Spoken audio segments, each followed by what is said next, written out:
Саламатсызбы, урматтуу замандар. Сиз жакшы көргөн компьютер, смартфон кандай принциппен иштейт жана кантип маалыматтарды сактайт? Алдыда англис тилдүү TEDx YouTube каналынын материалдарын негизинде жасалган ушул чыгарылышта вот это поворот! Сиз менен бирге ушул суроого жооп издемекчибиз. Элестетиңиз, сиз фильмдеги ар бир көзөрмөмдү, кадрды, жакшы көргөндөрлөрдөгү ар бир нотаны же болбосо сиздин шаарыңыздагы ар бир көчөнү сөздөрдү колдонуу менен оюңузда сүрөттөп жатасыз. Ал эми азыр ошонун бардыгын 0, 1 деген сандарды гана колдонуп сүрөттөп көрүңүз. Интернетти колдонуп, видеолорду көргөндө, же болбосо музыканы укканда, же навигаторду колдонгон учурда сиз колдонгон компьютер же смартфон дал ушул экилик код деп аталган тилди колдонуп, маалыматты сактап, программаларды иштетет. Компьютер экилик эсептөө системасын колдонуу менен маалыматты сактайт. Анткени бул маалыматты сактоонун эң оңой жолдорунун бири болуп эсептелет. Мисалы, компьютердин оперативдик эс тутуму транзистор деп аталган майда бөлүкчөлөрдөн куралган. Алар өздөрүнө жогорку жана төмөнкү деңгээлдеги вольттук чыңалууну сактай алышат. Мисалы, 0 вольт же болбосо 5 вольт. Чыңалуунун көрсөткүчү ар кандай болушу мүмкүн. Бирок шарттуу түрдө 1 вольтко чейинкилер төмөнкү чыңалуу, ал эми 1 вольттон өйдө жогорку чыңалуу деп транзистордун эки мүмкүн болгон абалын белгилеп алса болот. Ушул чыңалуу аркылуу сакталган маалымат компьютердин процессору аркылуу окулат. Башкача айтканда, процессор транзисторлордун абалын окуп, ошол маалыматтарды атайын жазылган программалардын инструкцияларына баш ийип, компьютердин башка бөлүкчөлөрүн башкаруу үчүн колдонот. Бул системанын гениалдуулугу берилген экилик сандардын ырааттуулугу алдын ала эч кандай мааниге ээ эмес экендигинде жана тескерисинче анын ордуна ар түрдүү маалымат экилик эсептөө системасында тийиштүү так эрежелерди колдонуу менен коддолгондугунда жатат. Деги эле айтылып өткөн экилик эсептөө системасы деген эмне? Баарыңыздарга белгилүү болгондой эле, биз күнүмдүк жашообузда ондук эсептөө системасын колдонобуз. Анткени биз колдонгон ар бир сан даана 10 сандык белгилерден турат. Булар 1, 2, 3, 4, 5, 6, 7, 8, 9 жана 0. Ошондуктан жөнөкөй тил менен айтканда бул ондук эсептөө системасы деп аталат.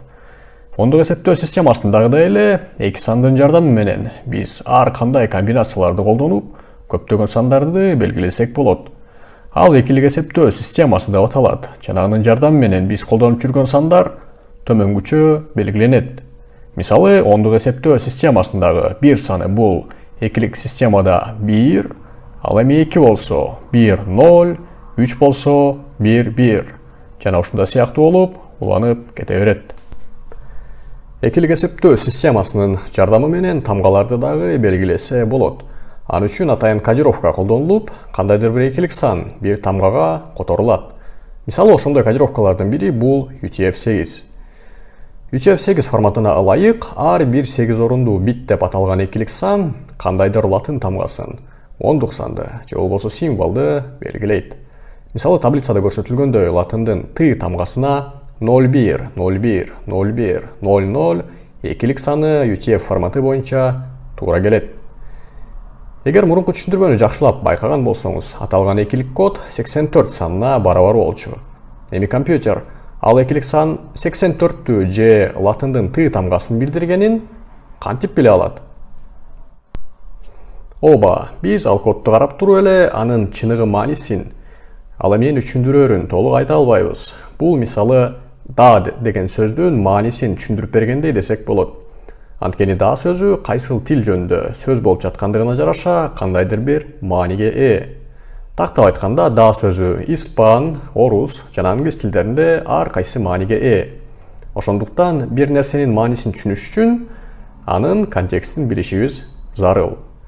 Экилик эсептөө системасындагы код тамганы же болбосо символду түшүндүрөөрүн билиш үчүн компьютерге контекст талап кылынат.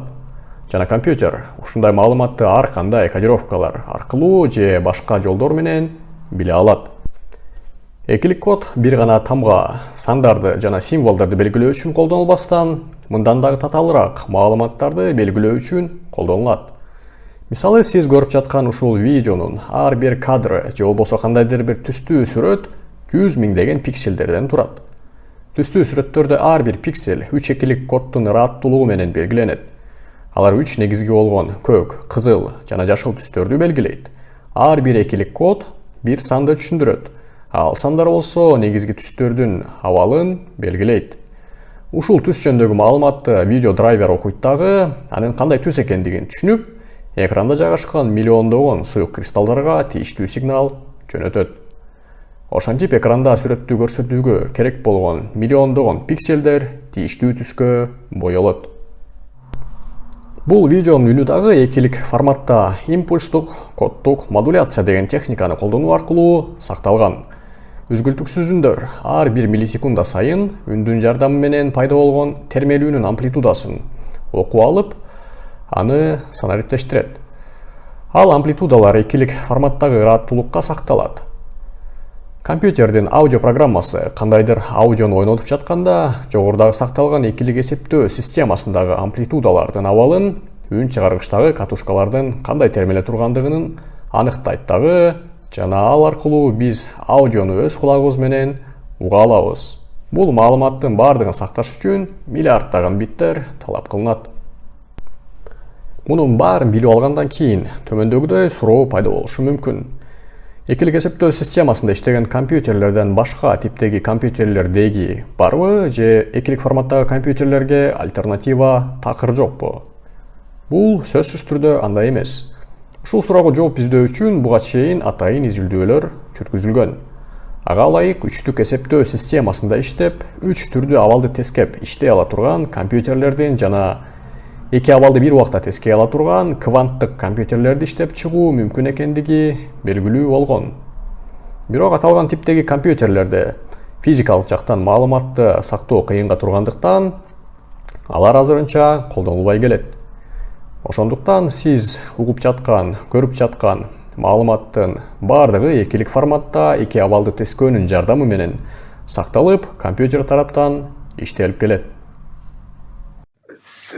Спасибо.